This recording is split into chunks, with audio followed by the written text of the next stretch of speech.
Hello, welcome to my channel. My name is Kati and this is my monthly video where I share my stationery and fun budget and what I bought with it in the previous month. And the budget actually came to be, or I started tracking my spending and giving myself limits in the spring 2020 because I bought a lot of expensive planner covers like this where I have my spending tracker nowadays. So I bought this Gillio cover and then also I bought this Gillio cover, this pocket tee, and it just, my income dropped at the end of 2019 and I was using my savings and I just needed to stop. I didn't feel good about the amounts I was spending, so I came up with the tracking and then giving myself a budget, and I'm still doing it now 3 years later, and I'm so happy about it because when you have low income, you can't buy an expensive planner once a month. That's not possible with the amount of money. But I still wanted to have the opportunity sometimes to buy something more expensive. So that's why I needed to start saving money. I give myself every month a small amount that I'm able to give myself, and that adds up. So some months I can buy something more expensive. I don't now remember what was the amount that I was giving myself at the beginning. But if you have followed my videos, you maybe remember that there was a time I was giving myself 50 euros per month. But now, lately, I have had a new job, so I have some more income. So I have been able to give myself 100 euros a month. And that has been lovely because now it's slowly adding up when I'm not buying things. That was a short origin story for these videos and this system, why I'm doing it. I don't know, I just wanted to share it today. So here is my July tracker, and I do this the same way as I do my health journal setup. So if you have watched those, you can, or haven't, you can see there how I do this, but it's a very simple layout. So it goes with tracking money or health issues. But let's go first to what I have used in the past month. So since I did my last spending video, so I'm always showing you now what I have used since. And now I used up one washi roll. So this was I don't even remember where is this from. This is a cheap washi roll, so no brand, and I have finally used it up. So I have again one washi roll less in my collection and I'm happy about it. And that was all what I have used up since last spending video. So let's go to how July started. I had from June, I had left in my budget 235 euros and 63 cents, and that is a great amount of money. I'm so happy about it that I have been able to save up, and I was again able to give myself 100 euros for July, which I'm so happy about. And I will immediately reduce my ebook, audiobook subscription and my YouTube premium subscription, so I pay those also from my fun budget because I think that those are fun things. So then I'm left with 84 euros and 2 cents, and when I add up my savings and my new money, it's 319 euros and 65 cents, which is a great amount of money already. Then I also give myself, I don't know where so I gave myself the goal to have 75% of all the days this year as a no-spend day. And that's a tough goal. So in July, when there was 31 days, I need to aim to 24 no-spend days to reach the 75%. But what I realized in July is that if I in some months go over this. So if I would have more than 24 no spend days, then in some months my percent is bigger. So I think some months have been like 80.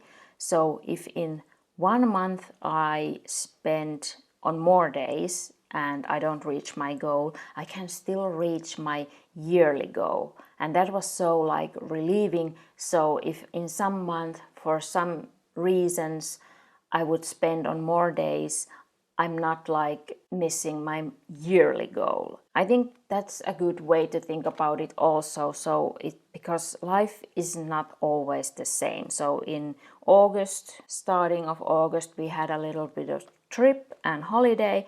So I ended up spending money on holiday, and that's like natural, I think. I'm not going to spoil my results yet.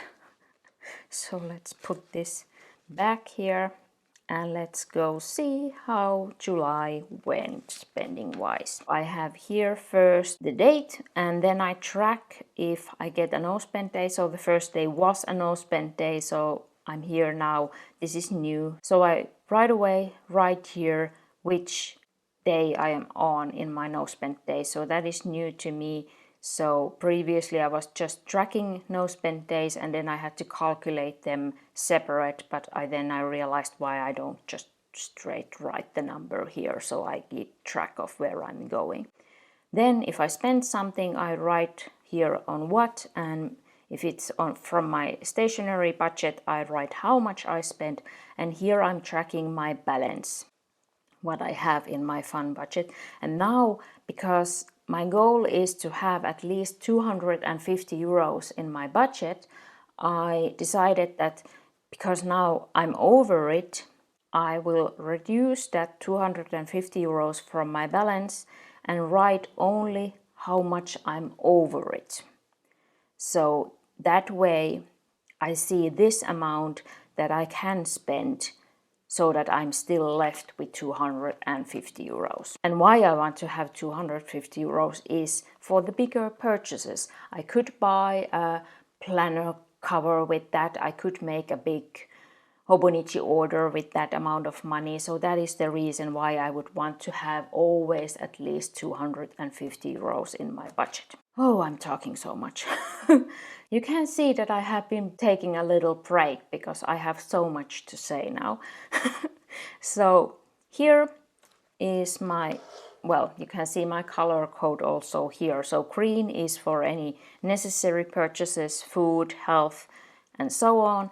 And then blue is for spending, pink is for stationery, and then yellow is for fun things that also go from my stationery fun budget. So then no spend days, and then here we went on a small trip, and we were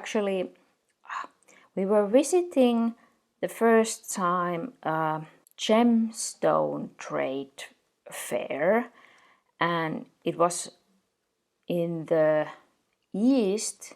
So actually the fair was held in a place that is only like 10 kilometers, so 6 miles from the border of Russia. So I live in Finland, Russia is our neighbor, so that was a bit like, I have never been so close to the border. Well, of course I have visited Russia earlier, but that's like years and years ago.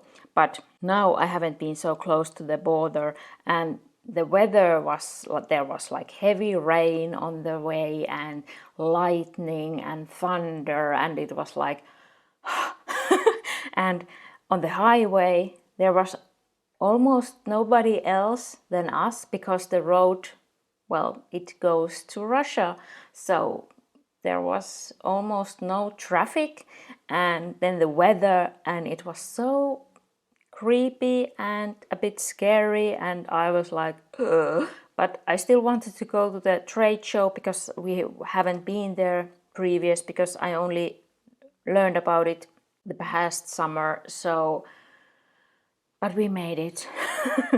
and I bought 2 stones from there, so I took the money from my fun budget. So I had 18 euros less in my stationery budget after that trip, and I don't know yet if we will go next year. Maybe, I don't know yet. It was an experience. Then after that, our weekly grocery shopping trip again, then no spend days, weekly grocery shopping. As you can see, this is what I try to do. So only once a week to the store to buy things. No spend days, no spend days. Weekly grocery shopping, there is a bigger break here. And then what here? I don't now remember what happened, but you can see I'm doing pretty good in July. So only 5 days of grocery shopping necessities and then the one trip. So I only spent 18 euros from my budget. So I had over 300 euros left for August, and that is so lovely because we are coming close to Hobonichi season and all the planners for next year. So I'm so happy that I have money now in my budget to spend. And here you can already see that I reached my no spend days goal. So I had 25 no spend days. So that's 80% of the days in the month. And here I just have a reminder for myself of my budget goals or budget goal. So I want to keep my balance between 250 and 500 euros. So I'm not allowed to have more money than 500 euros. So if I would just keep giving myself the 100 euros and not buying anything, and I would reach 500 euros, I'm not allowed to put more money in here because I don't think there is no reason to spend more than 500 euros in stationery in 1 month. So then if I would reach it, I could then put the money somewhere else, like savings, investments. And then here is my statistics. So in stationery, I have now spent 310 euros this year. So that's in 7 months. So in average, that's 44 euros and 29 cents. I don't know if that's, well, it depends so much on the person. So if you think that this is a lot per month or this is little per month, I think it's great. I would like it to be under 50 euros. I think that would be reasonable to spend on this hobby per month. But I don't know. Again, it's my hobby and I have the money, so why not spend it? So I don't know if I can keep it under 50 euros because I have the money now and I have things that I want to buy that I'm dreaming of. If I have the money, I will spend it. That is why I need to have a limit on the amount of money, how much I have to spend. And that is also why I want to give myself the 500 max. So because that is a lot of money, and I think there are also other things where I could put the money. So I just want to limit myself because I know I can enjoy my things more if I have less, and if I buy too much at the same time, I'm not going to enjoy the separate things so much. And I don't know, I have loved this. This works for me. Not spending so much money, not buying so many things at once. And I will keep doing it because it's working. If you have any questions or comments, please leave them down below. And if you enjoyed this video, please give it a thumbs up so I know, and also YouTube knows, but I think it's more important to me that I know that you enjoyed it. And how is your spending or saving going? Are you saving for the fall season to buy new planners for next year? Do you have your plans already, what you are going to buy? And are you excited for Hobonichi release? I'm feeling a bit like hyped up and excited and like, I'm so happy to get to plan my lineup and buy some new things, but not too much. Thank you so much for watching. I hope you have a lovely day, and I hope to see you down below in the comments and in my next video. Bye bye!